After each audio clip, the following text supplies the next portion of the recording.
सवाल कह रहा है कि यदि बहुपद क्या दिया हो 5x² माइनस के 7x प्लस के 2 के शून्य क्या दिए अल्फा और बीटा है, तो उसके व्युत्क्रम का जोड़ क्या हुआ। तो हमें मालूम ये फार्मूला किससे निकलेगा, तो इसको हम क्या करेंगे ax² प्लस के bx और प्लस के c से करेंगे। तो इसमें क्या होगा हमारा a की वैल्यू क्या आ जाएगी, a बराबर आ जाएगा 5 और b बराबर हो जाएगा -7 और c बराबर हो जाएगा हमारा 2।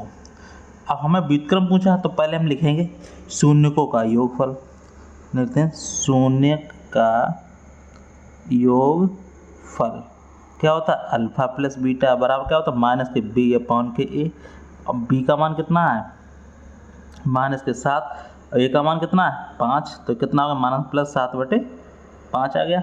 अब क्या लिखेंगे शून्य का गुणनफल क्या हो जाएगा अल्फा इंटू बीटा बराबर सी अपॉन के ए। ठीक है, अब सी अपॉन के ए है हमारा, सी अपॉन के क्या, सी का मान कितना दिया गया 2 दिया गया और ए का मान कितना दिया 5 दिया गया। ठीक है, अब हमसे कह रहा है कि उनके शून्य हमारे पास क्या दिया गया अल्फा और बीटा, क्या कह रहा है अल्फा और बीटा दिया गया। अब उनका व्युत्क्रम मतलब उल्टा, तो क्या हो जाएगा 1 अपॉन के अल्फा और 1 अपॉन के बीटा, उनका जोड़। तो लिखेंगे तो 1 अपॉन के व्युत्क्रम क्या आ गया 1 अपॉन के अल्फा और 1 अपॉन के बीटा, उनका क्या कह रहा है हमसे जोड़ क्या होगा, तो जोड़ लेंगे इसको, तो इसका लासा ले लेंगे जोड़ करके अल्फा इंटू बीटा, तो यहाँ क्या हो जाएगा बीटा प्लस के अल्फा। अब अल्फा प्लस बीटा का मान मान लिया तो बीटा प्लस अल्फा लिख लो, अब आप तो एक ही, तो इसका मान कितना है हमारे पास 7/5 और अल्फा इंटू बीटा का मान कितना आ गया हमारे पास 2/5। अब तुम्हें मालूम पहले का चौथे से, तो 7 गुणा 5 और यहाँ 7 गुणा 5 हो गया, 5 गुणा 2 हो गया, 5 से 5 कर दिया, क्या बच गया हमारे पास, ये बच गया हमारा 7/2। यही इसका क्या हो जाएगा हमारा आंसर हो जाएगा। कोई भी डाउट हो कमेंट में पूछ सकते हैं। फिर चलो दूसरा क्वेश्चन देखते हैं। दूसरा क्वेश्चन हमसे क्या कह रहा है, दूसरा क्वेश्चन हमसे कह रहा है इसका ये आंसर ये वाला हो गया। चलो दूसरा क्वेश्चन कह रहा है कि यदि द्विघात बहुपद ज्ञात कीजिए अगर उनके शून्य के हो। शून्य हमारे पास ये दिया गया, अल्फा का मान एक क्या दिया गया हमारे पास 3 प्लस के √2 और बीटा का मान कितना दिया गया है 3 माइनस के √2। पहले क्या निकालना है मुझे अल्फा प्लस के बीटा, तो अल्फा प्लस के बीटा योग, तो लिख दो क्या दिया कि शून्य थी, तो शून्य का योग लिख दो शून्य का योगफल।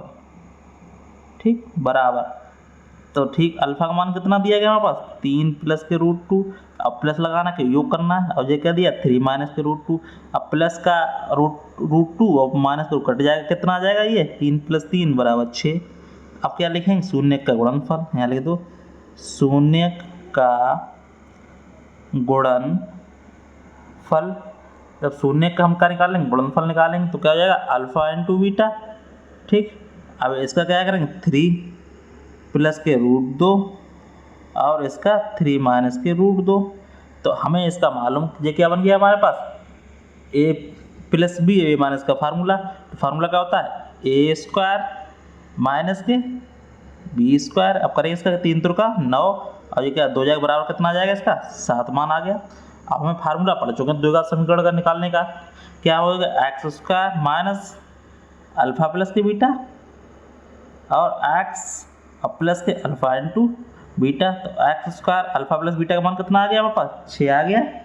ठीक है, अब हमारे पास असंग में x है तो x आ गया और अल्फा इंटू बीटा का मान कितना आ गया हमारे पास 7 आ गया। तो यही हमारा क्या हो जाएगा, यही समीकरण क्या हो जाएगा x² माइनस के 6x प्लस के 7, यही हमारा क्या हो जाएगा आंसर हो जाएगा। ठीक है, इस तरह से फिर कोई डाउट हो कमेंट में मूल के फिर दूसरा पूछते क्वेश्चन, कोई भी डाउट हो कमेंट में लिख के पूछ सकते हैं। फिर मिलते हैं, तब धन्यवाद। वीडियो अच्छा लगा वीडियो लाइक शेयर जरूर करें।